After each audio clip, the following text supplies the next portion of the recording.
Can you tell me your name and where you work?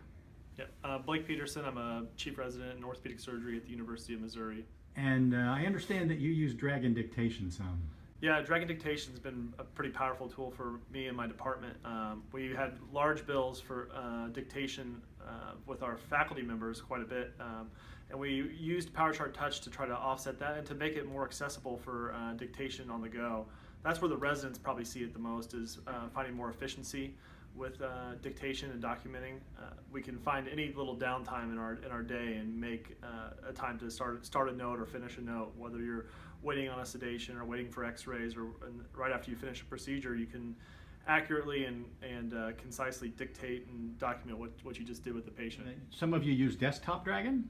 More and more people are using the mobile dictation more than the desktop Dragon, just because we don't always have the ability to carry around the microphone, but everybody's got their iPhone in their pocket, and it's just much more convenient for us on the go to be able to use something as accessible as our phone. So was it hard to use?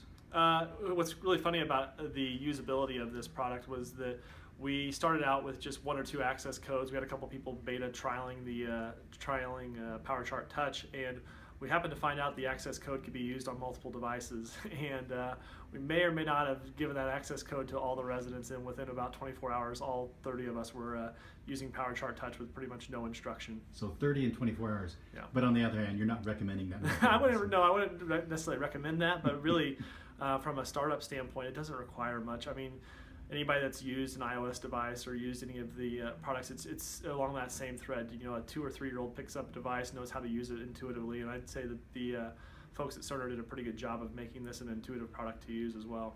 So that was the residents that adapted 30 in like overnight. What about faculty? Actually, they've done just as well. One of our less technologically advanced faculty members, actually our chairman, who doesn't use computers that much, doesn't know how to put in power orders, but he uses his iPad when he's traveling in the airports, when he's going to meetings, and he'll catch up on his documentation right there on PowerChart Touch on his iPad. So it doesn't require a whole lot of know-how. You really just kind of open it up and start using it, and it doesn't take too much to learn.